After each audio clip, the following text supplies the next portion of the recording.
మన నేత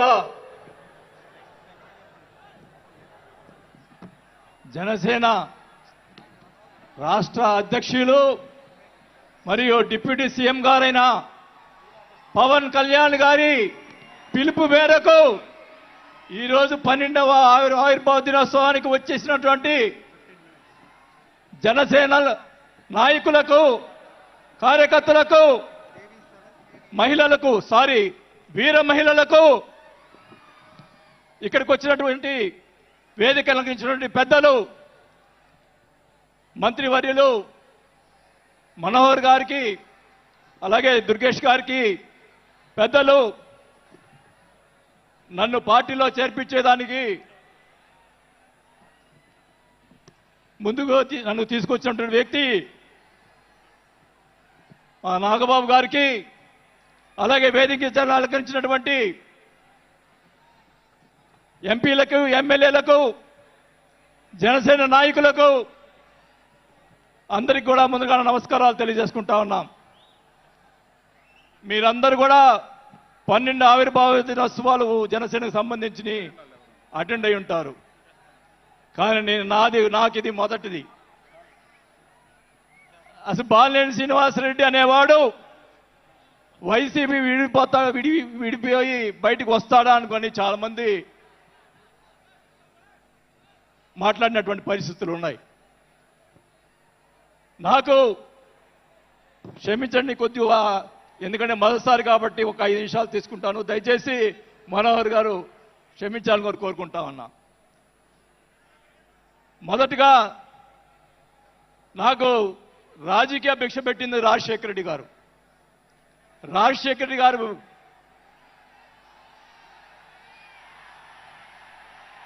చెప్తాను, వినండి.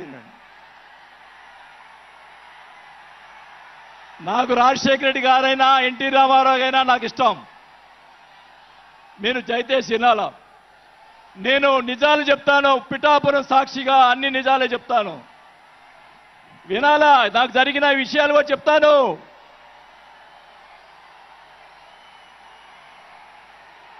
ఆ తర్వాత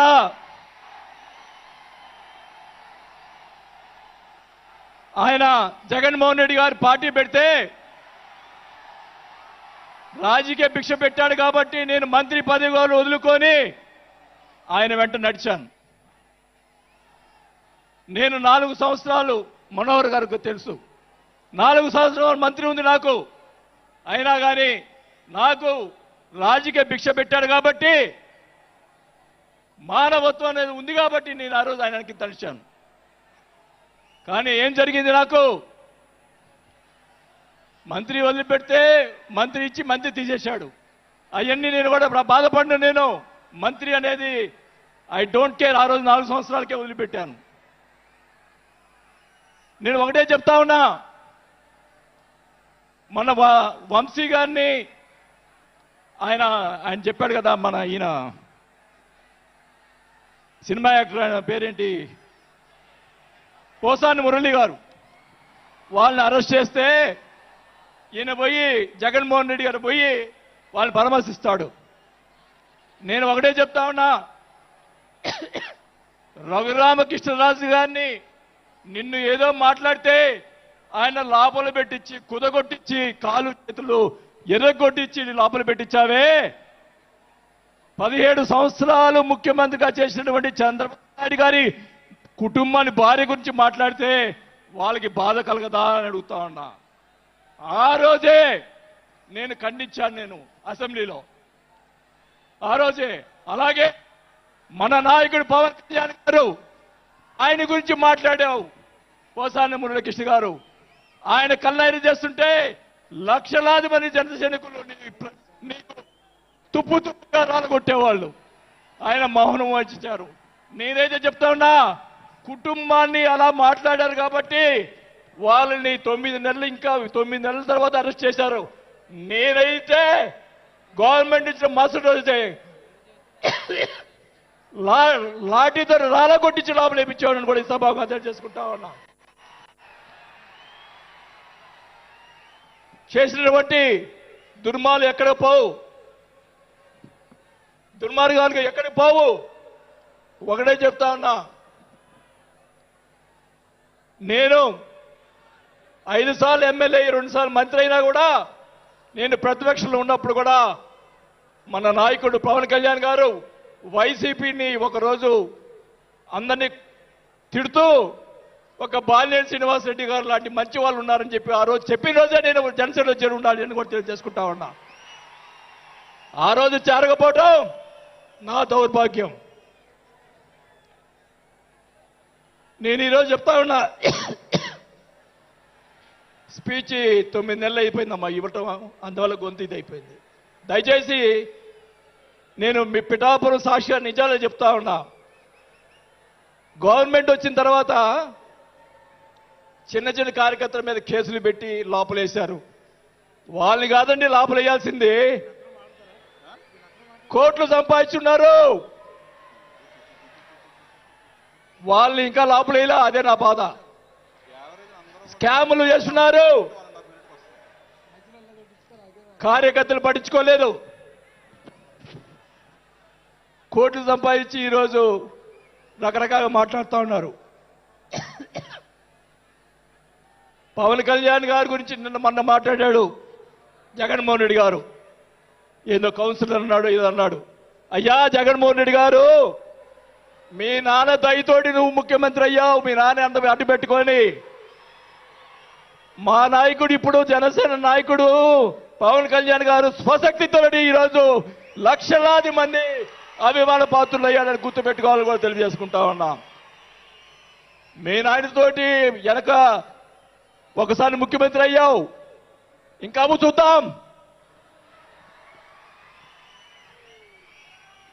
నేను ఒకటి కూడా చెప్తా ఉన్నా, నేను పవన్ కళ్యాణ్ గారిని కలిసినప్పుడు రాశారు చాలా మంది, కొన్ని పత్రికల్లో మీడియాలో రాశారు. ఏం రాశారు? బాలినేని గారు చాణక్యుడు, కూటమిని విడగొడతాడని చెప్పి కొన్ని పత్రికలు రాసినాయి. నేను అనుకున్నాను, నా వల్ల పవన్ కళ్యాణ్ గారికి ఏ ఇది రాకూడదు. నా ధ్యేయం, నా కోరికల్లా ఆయన పైకి ఎదగాలని తప్ప వేరే ఉద్దేశం లేదు. నేను ఆయన కలిసినప్పుడు ఒకటే అడిగా, అందరూ అనుకున్నారు ఎమ్మెల్సీ ఇచ్చి మినిస్టర్ ఇస్తారని చెప్పి కొన్ని ఇతర పత్రికలు రాశారు. నేను ఆయన ఏమీ అడగలేదు, ఒకటే అడిగా, సార్ మీతో నాకు సినిమాలు తీయాలని సార్ అని అన్నా. నా కోరిక అదే సార్. నేను 5 సార్లు ఎమ్మెల్యే అయ్యా, 2 సార్లు మంత్రి అయ్యా, చాలు నాకు ఇట్లాంటి బూతులు తిట్టే రాజకీయాలు మాకు వద్దు సార్, మీతోటి ప్రయాణం చేస్తా. జనసేనని నా సాయశక్తులా నేను చేయగలని. మా జిల్లాలో 6 నెలల తర్వాత కార్పొరేట్లను చేర్పించాం. మీరు ఛాన్స్ ఇవ్వండి, మా జిల్లాలో జిల్లా పరిషత్తు అన్నీ కూడా జనసేన చేస్తానని కూడా తెలియజేసుకుంటా ఉన్నా. మాకు ఇవ్వండి ఛాన్స్. నన్ను ఆపద్దు. నాకు జరిగిన అన్యాయం మళ్ళా ఒకరోజు మీటింగ్లో చెప్తా. ఒకరోజు చెప్తే సరిపోదు, ఎందుకంటే టైం లేదు కాబట్టి. నాకు అన్యాయం జరిగిందని చెప్తా. జగన్మోహన్ రెడ్డి గారు చేసినటువంటి అన్యాయాలని చెప్తా, నాకు జరిగినటువంటి అన్యాయాలు. నేను ఒకటే చెప్తా ఉన్నాను సార్, మీకు కూడా దయచేసి జనసేన కార్యకర్తని చూస్తున్నాను. అన్ని నియోజకవర్గాల్లో ఎమ్మెల్యేలని చాలా మంది గెలిపించారు, కార్యకర్తల్ని జనసేన వాళ్ళని పట్టించుకోవటం లేదు. దయచేసి చంద్రబాబు నాయుడు గారు, పవన్ కళ్యాణ్ గారు ఇద్దరు కూర్చొని ఒక ప్రెస్ మీట్ పెట్టి ఎమ్మెల్యేలందరికీ ఫిరాయించండి. జనసేన కార్యకర్తలు కూడా మీరు వాళ్ళకి రావాల్సినటువంటి రేషియో ప్రకారంగా వాళ్ళు కష్టపడి పనిచేశారు. ఇప్పుడు తెలియదు ఆ బాధ, రేపు ఎలక్షన్లో తెలుస్తుంది. వాళ్ళు వాళ్ళు అడుగుతారు రేపు, దానికి సమాధానం చెప్పాల్సిన బాధ్యత ఆ ఎమ్మెల్యేలకు ఉంటుంది. కాబట్టి ఇద్దరు కూడా ఇప్పుడే వెంటనే అది చేస్తే మీకోసం ప్రాణాలు ఇచ్చేవాళ్ళు ఉన్నారు ఇక్కడ. అలాంటి వాళ్ళని మనం కాపాడుకోవాలి. కాబట్టి మీరు అంటే నేను ఇలా మాట్లాడుతున్నానని అనుకోకుండా మన నాయకుడు బాగుండాలని కోరుకోవాలి.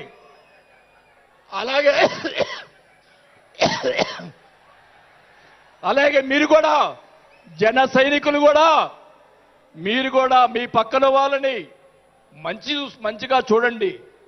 మన పార్టీ పైకి తీసుకొచ్చేదానికి మన నాయకుడు ఇంకా ఎదిగేదాని కోసం ఇంకా కూడగొట్టుకోవాల్సిన బాధ్యత కూడా మీ మీద ఉందని కూడా ఈ సభాముఖంగా తెలియజేసుకుంటా ఉన్నాం.